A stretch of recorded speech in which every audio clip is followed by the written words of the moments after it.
For months, headlines highlighted private credit issues. Blue Owl's redemption gates. Blackstone's major outflows. Investors flooding for withdrawals. Managers scrambling to lock up capital. Stock prices of alternative asset managers plummeting. The core concern is about valuation. Investors worry that private credit loans are overvalued. They fear the numbers appear too reassuring, leading to a looming reckoning. But let's shift our focus. Private credit isn't the most critical sector, it's private equity. It exceeds private credit in size, control over companies, and institutional investment. Bain & Company estimates that buyout funds hold $3.8 trillion in unrealized value across about 32,000 companies. The valuation debate in private equity is arguably more significant. To grasp private equity valuations, understand their assessment methods. Private equity funds invest in companies that don't publicly trade. There's no daily price or market quote.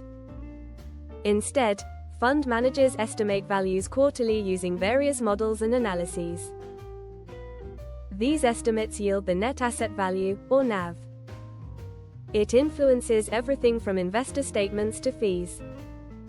Distinguish between unrealized gains and realized gains. Unrealized gains are paper profits, while realized gains reflect actual cash from sales. This distinction is crucial. Unrealized gains are estimates, not actual sales prices. A fund can claim a stake at $500 million indefinitely without proving its worth through a sale. Moreover, many funds collect performance fees on these unrealized gains. Thus, fees are charged on values that exist only on paper, conditioned by the fund manager's perspective. Institutional investors are accustomed to this dynamic, they negotiate and scrutinize closely. But individual investors entering private equity now may not fully grasp this risk. Case studies highlight these valuation strategies. Consider the practice of same-day markup. In December 2025, Stepstone Private Markets logged a 15% increase on investments bought that very day, inflating reported performance. This works through accounting loopholes. When acquiring a stake in another private equity fund, the new fund can record the selling fund's latest NAV as its value. If the purchase price is less than this NAV, the buyer can instantly mark it as a profit. For example, Stepstone acquired a stake valued at a 34% markup that day. But is it genuinely worth that much? The secondary market often suggests otherwise. Another Stepstone fund, in December 2023, acquired a stake for $538,100 and marked it up to $8.7 million later that day, a 16-fold increase justified through reported NAV. This practice underscores misaligned incentives in fee structures. For the 6-month period ending September 2025, Stepstone reported $424.4 million in unrealized gains, charging $60.7 million in fees, despite only $1.4 million in actual cash returns. Institutional investors understand these risks. On the other hand, many individual investors might not realize that striking returns only reflect paper gains. The expansion of retail investor access raises concerns. Regulations promoting private equity access have facilitated participation from individual Americans, an effort to democratize investment opportunities. However, unlike institutional investors, many individuals lack the resources to challenge vague valuations. They might not recognize that flashy returns are often primarily unrealized gains. Imbalances in how valuations are treated exacerbate these issues.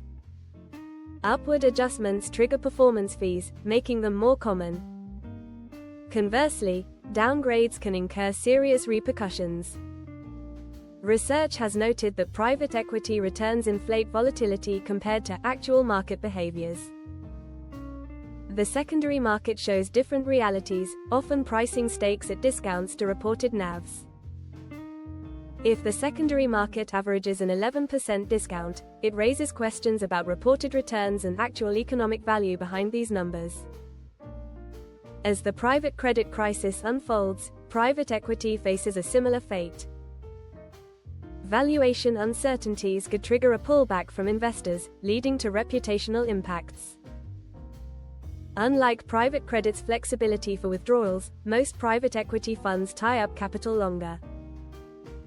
However, retail-oriented products with more liquidity could amplify risks. The crux is clear: private equity faces massive valuation challenges. Paper gains, same-day markups, unrealized performance fees, and aging holdings all mirror private credit's instability. The critical question isn't if private equity's valuation discrepancy will close, but when, and who ultimately bears that cost. In private markets, reported numbers and actual market prices often diverge significantly. Currently, many investors perceive only the optimistic side. Transitioning forward requires astute awareness of these complexities.